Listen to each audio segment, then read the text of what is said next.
A continued stronger dollar and weaker crude oil market have led to an across-the-board slump today in commodities, although late in the day many of these markets were starting to come back from their lower levels. Looking first at the cotton market, cotton down 21 here late at 64 cents even. The high was made last night on the opening. About 64.11 was that high. Low of 63.37 was made 12:30 this afternoon.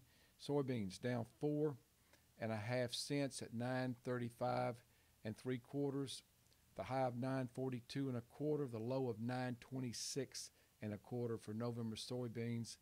We've got December corn down 4 1/4 at 3.77. The high was 3.80 1/2. The low was 3.74 1/2. Then going to wheat, we've got the wheat market down 1/4 at 4.99. The high was $5.50, and the low was 4.90 1/2. Looking at the financial markets and outside markets, the dollar is up 16 on the day. Crude oil is down $1.78 a barrel. Gold down $7.10. Silver down 29 cents an ounce. Calendar shows that today at 9 o'clock we've got our crop progress. I want to read you something on Bloomberg, just a couple of headlines. Energy stocks in the S&P 500 index lost about 2% as oil dropped.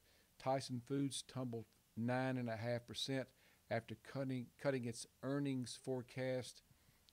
We've got this quote from an analyst: China numbers were weak, and I think there's a growing concern about the general overseas economic pictures and how that might affect the U.S. economy, said John Kerry, a Boston-based fund manager at Pioneer Investment Management, which oversees about $230 billion. He says a lot of mixed signals and cross currents here.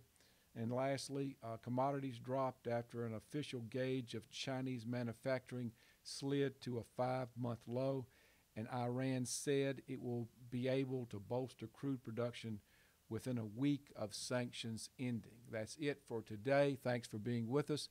We'll see you tomorrow.